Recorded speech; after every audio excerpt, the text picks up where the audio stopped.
നോക്കൂ, എന്തുണ്ടെങ്കിലും എന്നോട് തുറന്നു പറഞ്ഞാ മതി.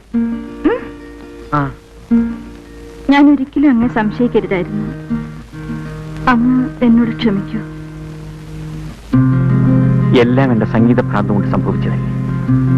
ഇനി ഒരിക്കലും എന്റെ പ്രഭ ദുഃഖിക്കേണ്ടതില്ല.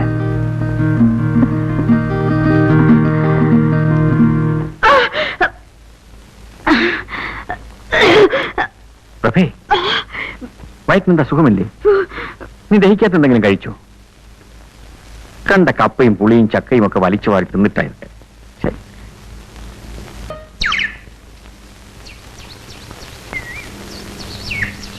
അല്ല, ഇന്നെന്താ പതിവില്ലാതെ ഈ വേഷത്തിൽ? വിശേഷമൊക്കെ ഉണ്ട്. ഞാൻ ആരാണെന്നാണ് വിചാരിച്ചത്? എന്റെ എല്ലാം. അതിലുമുപരി ഞാനൊരു ഗായകൻ കം മ്യൂസിക് ഡയറക്ടർ. ഈ കമ്മെന്നും പറഞ്ഞ് നടക്കുന്നതല്ലാതെ ചാൻസ് ഒന്നും കിട്ടുന്നില്ലല്ലോ. കിട്ടും, ഇപ്രാവശ്യം കിട്ടും.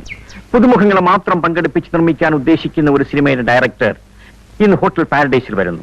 ഞാൻ അയാളെ കാണാൻ പോവുക. ചിലപ്പോ എനിക്ക് സിനിമയിൽ ചാൻസ് കിട്ടും. അയ്യോ, സത്യമാണോ? ചേട്ടന് സിനിമ ചാൻസ് കിട്ടുമോ? എന്റെ ശബ്ദം കേട്ടാൽ ഏത് കൊലകൊമ്പനാ വീഴാത്ത. പാടുക മാത്രമല്ല, സംഗീത സംവിധാനവും നടത്തും.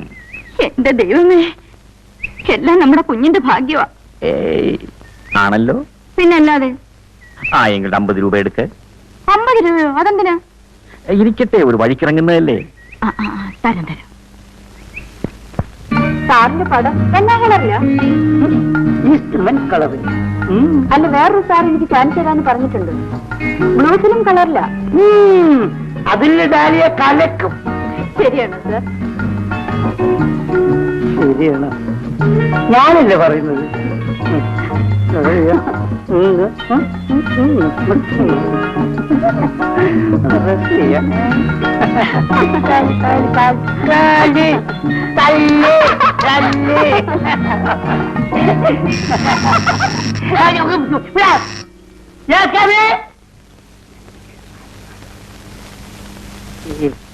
വില്ലന്മാരുടെ ശല്യം. നമുക്ക് ഈ ലൊക്കേഷൻ ചേഞ്ച് ചെയ്യണം.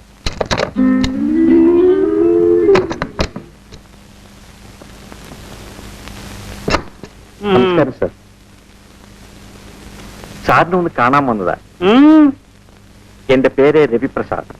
നല്ലൊരു ഗായകനാണ്. നല്ലതാണോ ചീത്തയാണോ നിങ്ങളല്ലേ അവിടെ തീരുമാനിക്കുക? അല്ല സർ, സർട്ടിഫിക്കറ്റ് ഉള്ള വലിയ കാര്യമായി പോയി. ഇരി ഇരി.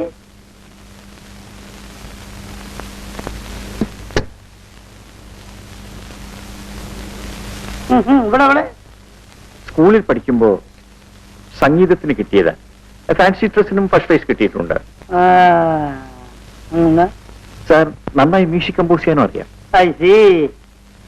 നിങ്ങൾ ശാസ്ത്രീയ സംഗീതം പഠിച്ചിട്ടുണ്ടോ? കുറെ ഒക്കെ പാടട്ടെ സാർ. ഹലോ, നിർത്തും. ഞാൻ കുറച്ച് ബിസിയാണ്. എനിക്ക് കുറച്ച് സ്വസ്ഥത വേണം. രവിപ്രസാദ്, ഈ ശാസ്ത്രീയ സംഗീതം കണ്ടുപിടിച്ചതാരാ? ഹലോ ഇങ്ങോട്ട്, ഇവിടെ ആരാ? സാർ, ഈ ശാസ്ത്രീയ സംഗീതം അങ്ങനെ ഏതെങ്കിലും ഒരാൾ കണ്ടുപിടിച്ചതല്ല. അത് അനവധി വർഷങ്ങളിലൂടെ കുഴിച്ചെടുത്തായിരിക്കും. നിങ്ങൾക്ക് ഈ ശാസ്ത്രീയ സംഗീതത്തെ പറ്റി ഒരു ചുക്കും അറിയില്ല. ശങ്കര ആഭരണ ശാസ്ത്രികൾ കേട്ടിട്ടുണ്ടോ? ഈ ശങ്കരാഭരണ ശാസ്ത്രികൾ കണ്ടുപിടിച്ച ശാസ്ത്രമാണ് ഈ ശാസ്ത്രീയ സംഗീതം. അദ്ദേഹത്തിന്റെ ജീവചരിത്രമാണല്ലോ ഈ ശങ്കര ആഭരണം എന്ന മലയാള സിനിമ. ഇടയ്ക്കിടയ്ക്കൊക്കെ ഈ പുരാണ ചിത്രങ്ങൾ കാണണം മിസ്റ്റർ.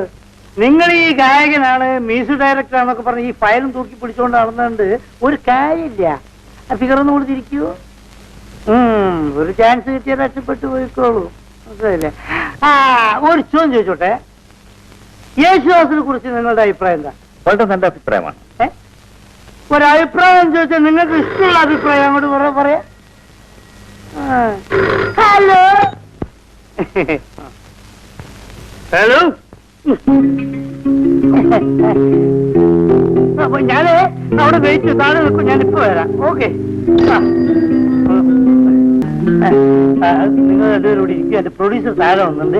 ഞാൻ അദ്ദേഹമായിട്ട് സംസാരിച്ചിട്ട് ഇങ്ങോട്ട് വരാം. സാറേ, എന്റെ കാര്യം അത് ഞാനൊന്ന് രക്ഷപ്പെട്ടെ, എന്നിട്ടല്ലേ നിങ്ങളെ കാര്യം. രക്ഷപ്പെടും.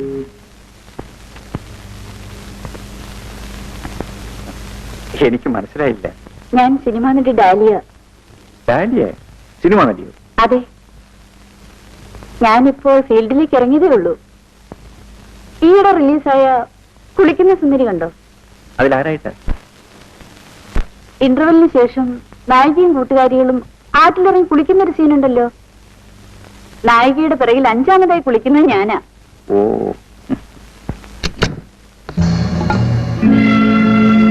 ഇത് നിങ്ങളുടെ ഭാര്യയാണോ? ഭാര്യയല്ല, പക്ഷേ ഒരു പക്ഷേയില്ല. നടക്കണം.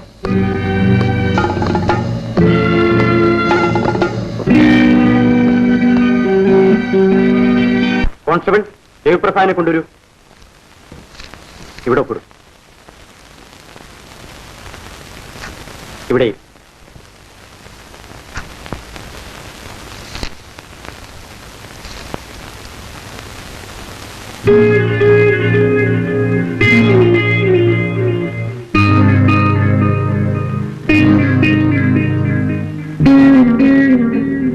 നിങ്ങളിവിടെ ഒപ്പിടും. ഇനി മേലാൽ ഇങ്ങനെയൊന്നും ഉണ്ടാകരുത്. ഇത്രയും നല്ല ഭാര്യ ഉണ്ടായിട്ടാണോ നിങ്ങൾ ഇങ്ങനെ നടക്കുന്നത്? സാർ, ഞാൻ വെക്കോ.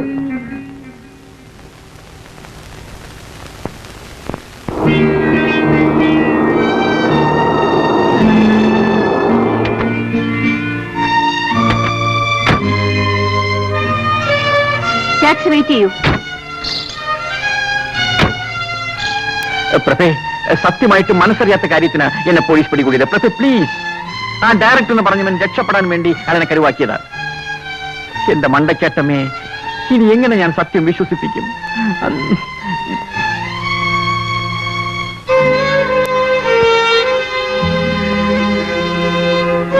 പ്രഭേ, മരിച്ചുപോയ എന്റെ അച്ഛനമ്മമാരാണ് സത്യം. നിർത്ത. നിങ്ങൾക്ക് ലജ്ജയില്ലേ മരിച്ചുവരെ പിടിച്ച് സത്യം ചെയ്യാൻ? നിങ്ങളുടെ സ്ഥിര ഇടമാണിത്. മതിയായി. നിങ്ങളുടെ ഭാര്യയെ ജീവിച്ചെനിക്ക് തൃപ്തിയായി. എന്റെ കയ്യിൽ നിന്ന് പണം വാങ്ങിയിട്ട് വേണം കണ്ടോക്ക് കൊണ്ട് കൊടുക്കാൻ. അയ്യോ പ്രഭേ, അതാ പോലീസുകാരൻ. ഞാൻ എന്റെ വീട്ടിലേക്ക് പോവാണ്. അയ്യോ പോകരുത് പ്രഭേ. പ്രഭേ, നീ പോകരുത്. എന്നെ വിട്ട് നീ പോകരുത്.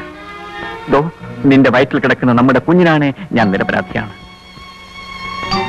ഞാൻ വീണ്ടും പറയുകയാണ്, നിന്നാണ് മണ്ടയ്ക്കട്ട അമ്മച്ചിയാണ്. നിന്റെ വയറ്റിൽ കിടക്കുന്ന നമ്മുടെ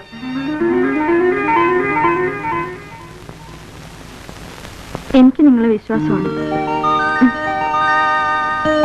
പ്രഭേ, എനിക്കൊരപേക്ഷ മാത്രമേ ഉള്ളൂ. ഈ ജീവിതകാലത്ത് ഒരിക്കലും നീ എന്നെ വിട്ടുപിരിയരുത്. എനിക്കത് സഹിക്കാനാവില്ല. ഇല്ല രവിയേട്ട, ഇനി എന്ത് സംഭവിച്ചാലും രവിയേട്ടനെ പിരിഞ്ഞ് ജീവിക്കാൻ എനിക്ക് കഴിയില്ല. ടാക്സി അയച്ചിട്ട് വരട്ടെ.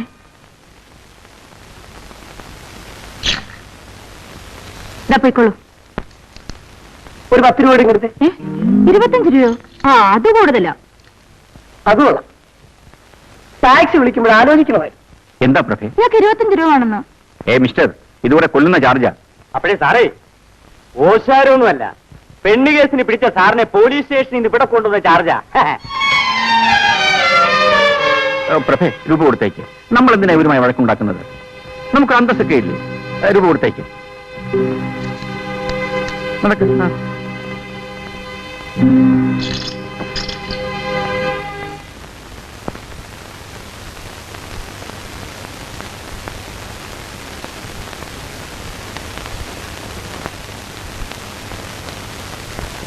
എന്തിനാ ദിവ്യേട്ട വല്ല നോക്കോർത്ത് വിഷമിക്കുന്നത്? എല്ലാം എന്റെ സംഗീത ഭ്രാന്ത് കൊണ്ടാണ് സംഭവിച്ചത്. എന്റെ ലക്ഷ്യത്തിലെത്തിച്ചേരാൻ, എന്റെ സ്വപ്നം സഫലമാക്കാൻ ഞാൻ എന്ത് ത്യാഗവും സഹിക്കും. എന്റെ പാട്ട് കേൾക്കാൻ ജനങ്ങൾ കൊതിക്കുന്ന ഒരു കാലമുണ്ടാകും പ്രഭേ. ഇപ്പോ ചേട്ടന്റെ പാട്ട് കേൾക്കാൻ എനിക്ക് കൊതിയാകുന്നു. സത്യമാണ്. സത്യം. ഞാൻ പാടും. എന്നാ ഞാൻ കേൾക്കും.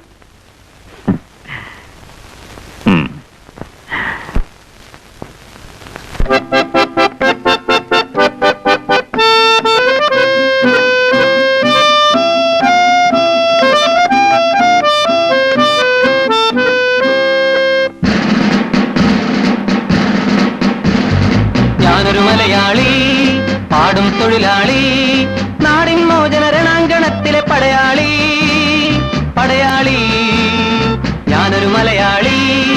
പാടും തൊഴിലാളി, നാടിൻ മോചന രണാങ്കണത്തിലെ പടയാളി, പടയാളി, ഞാനൊരു മലയാളി.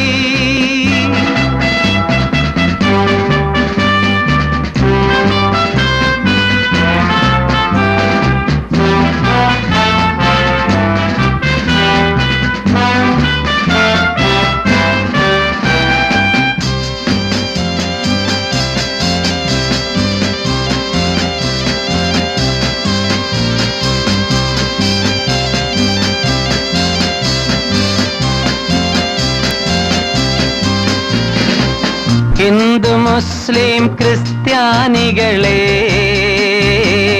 സഹോദരന്മാർ നമ്മൾ, ഹിന്ദു മുസ്ലിം ക്രിസ്ത്യാനികളെ സഹോദരന്മാർ നമ്മൾ. മർദ്ദിതരല്ലേ പീഡിതരല്ലേ നാമെല്ലാം ഒരു വർഗം, മർദ്ദിതരല്ലേ പീഡിതരല്ലേ നാമെല്ലാം ഒരു വർഗം. എവിടെ അനീതി അവിടെ പൊരുതാൻ, എവിടെ അനീതി അവിടെ പൊരുതാൻ. അണിയായി മുന്നോട്ട്, അണിയായി മുന്നോട്ട്. ഓ ഓ ഓ,